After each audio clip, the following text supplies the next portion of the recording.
আজি সৰস্বতী পূজা। সৰস্বতী দেৱীৰ বন্দনাৰে মুখৰিত হৈ পৰিছে সমগ্ৰ ৰাজ্যৰ আকাশপতা। ঠিক একেদৰে আগমনিৰ পটনাস্থিত ব্যক্তিগত খণ্ডৰ অসমীয়া মাধ্যমৰ অগ্ৰণী শৈক্ষিক প্ৰতিষ্ঠান সোণিয়াৰ ভিটা গান্ধীজী জাতীয় বিদ্যালয়তো দিনজোৰা কাৰ্যসূচীৰে পালন কৰা হৈছে সৰস্বতী পূজা। পূজা উপলক্ষে আমাৰ সংবাদদাতা সাইফুল হকে যোগদাইছে এক প্ৰতিবেদন। আগমনিৰ অন্তৰ্গত সোণিয়াৰ ভিটা গান্ধীজী জাতীয় বিদ্যালয়ত আৰু ইয়াত সৰস্বতী পূজা উপলক্ষে যি উখল মাখল পৰিৱেশ সেয়া মই আপোনালোকক দেখুৱাবলৈ চেষ্টা কৰি আছোঁ। গ্লোবেল এনি 24x7 দৰ্শকসকলক মই দেখুৱাবলৈ চেষ্টা কৰিম।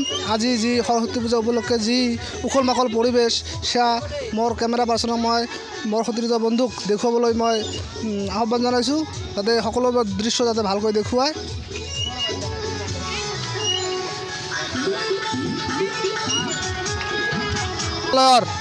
আমাৰ এজন প্ৰাক্তন ছাত্ৰ কৌশিক চন্দ্ৰ ৰায়, তেখেতৰ উপস্থিতিত গোটেই শিক্ষক আৰু শিক্ষয়িত্ৰীসকলে তেখেতক তেওঁৰ উজ্জ্বল ভৱিষ্যতৰ কামনা কৰিছে আৰু তেখেতৰ পৰা আমি এই বিদ্যালয় সম্পৰ্কে আৰু পূজাৰ সম্পৰ্কে মই জনাবলৈ চেষ্টা কৰিম।